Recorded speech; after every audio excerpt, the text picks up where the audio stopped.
The number of luxury homes sold in the United States has taken a significant hit recently, falling at an unprecedented rate of 44.6% compared to the previous year. That's the second lowest level on record. But why is this happening? And is it happening everywhere? Let's take a look into that and find out what the factors are that are actually affecting the luxury housing market. And if you've been looking to buy a luxury home, are these the reasons that you've put off buying? Let me know in the comments down below. So buyers in the luxury space do not love economic uncertainty. During times of financial instability, people have a tendency to be a little bit more cautious with their spending, especially when it comes to buying expensive items. And as a result, the luxury real estate market has been hit hard. In fact, luxury home sales have dropped by 45% year over year, which is the second lowest on record. And this decline has been more pronounced because luxury sales grew faster in the pandemic than non-luxury sales, and now they have more room to fall. Adding fuel to the fire, higher mortgage rates is making home buying more expensive for everyone,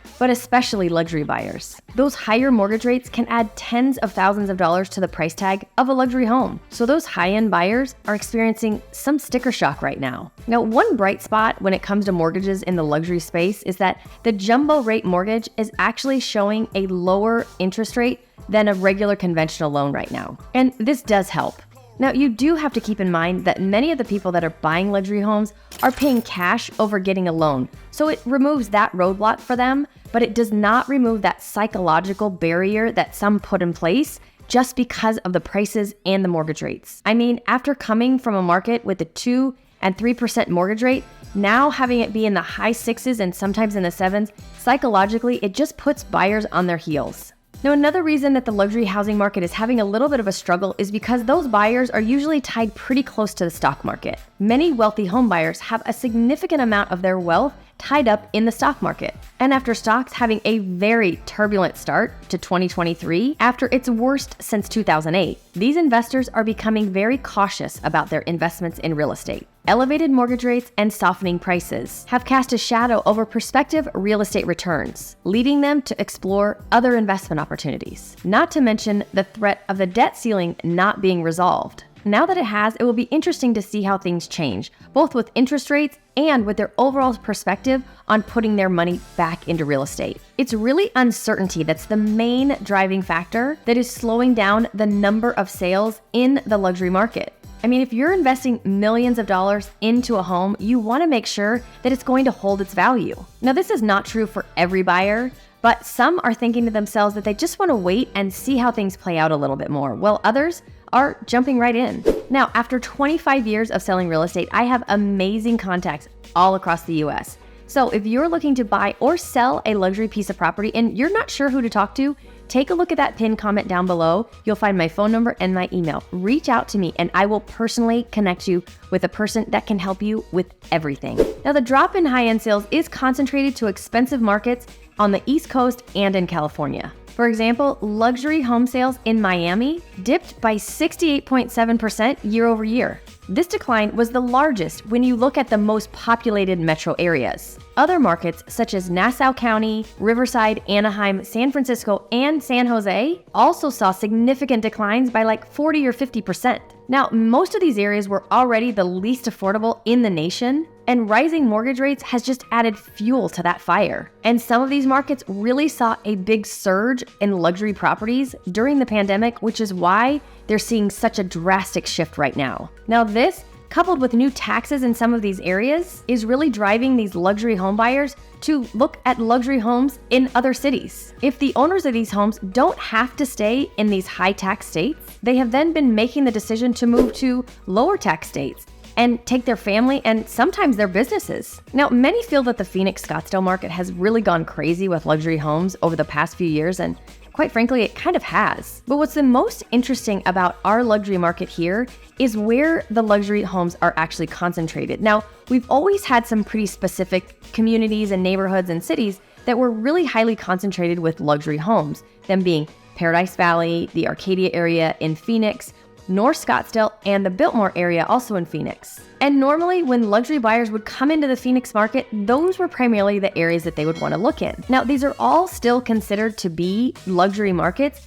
but the number of luxury markets that we have is really starting to explode. The new emerging luxury areas here in the Phoenix area, when you're talking about homes in that $1 million price point, are Chandler, Mesa, Gilbert, Peoria, Surprise, and Queen Creek. And when you look at the homes over $3 million, we're still looking at that North Scottsdale area, Paradise Valley, Biltmore, Arcadia area, but a couple cities that are coming to the forefront in that over $3 million price point are Peoria, Chandler, and Gilbert. Now, there is a silver lining for those luxury buyers that are still in the market. The competition is lower in some cities. And as I mentioned before, those jumbo rates, you're getting a lower interest rate than a conventional loan. And that's all because there is less risk that that high-end buyer is going to default on that loan. In fact, many luxury buyers, if they're using the bank where they have a majority of their money, will also be offered additional discounted in points or a rate just because they keep all their money there. So despite some of the challenges, there still are a few opportunities if you're looking to make a purchase for one of those luxury homes. But here are my words of caution when we start talking about lack of competition. You have to talk to a real estate professional that works in that market, because not all luxury markets are acting the same. Now, if you find a home that you love, that has been updated and is in the right location, and you're not in a market that is moving slowly, you might be surprised to know that you need to move rather quickly, and you could be up against multiple offers. So just make sure you're getting the right advice about this one. And although luxury sales overall have declined, the sales price of luxury homes has actually increased by 9% year over year. Now, this is half the gain year over year of the previous year, but it is still a gain, and luxury prices remain strong. Now, just as a comparison, the median sales price of non-luxury homes rose by 6.3%. And this upward trend in pricing is largely due to the lack of supply. And speaking of supply, the luxury housing supply is just shy of its all-time low. Now, the number of luxury homes for sale did increase by 7.1% year over year, but this jump is mainly because the supply last year was at rock bottom. And the supply of luxury homes is piling up in some cities because fewer people are buying them. But it's important to note that supply remains tight by historical standards. Now, remember what I said about knowing what's really going on in the city you're buying in? Now, the numbers I just shared with you, those were national numbers. And here's why I say this.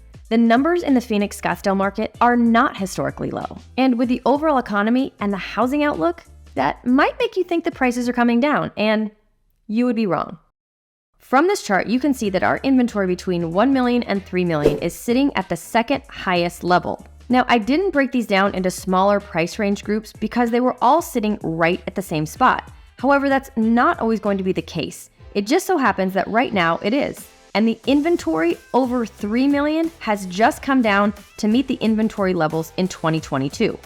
Now, this is good information to know, but to get a better sense about how the market is really moving, you need to look at the number of homes that have actually gone under contract. As you can see from these charts, our luxury home sales did decrease, but the number of homes that have gone under contract has increased pretty significantly.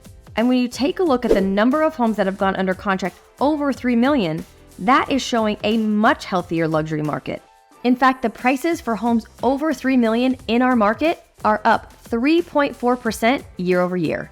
This is why it is so important to be educated in the market you're actually looking to purchase in. Now, the number of non-luxury homes for sale actually fell 5.5% year over year, reaching the lowest level on record. So this supply shortage is affecting the luxury and non-luxury markets. Now, I want to highlight a few other luxury markets. Now, in the Miami area, luxury home sales actually dropped by 68.7% year over year. They are leading the pack in the metro areas experiencing the largest decline. Nassau County in New York, Riverside, Anaheim, and San Jose also saw significant decreases. However, there are markets where the decline was much less severe, like Kansas City, Cleveland, Pittsburgh, St. Louis, and Dallas. This just further shows you that not all markets are the same. Now, if you want to see what the next hot luxury market is, make sure you take a look at this video. As always, I thank you for watching, and I'll see you next time.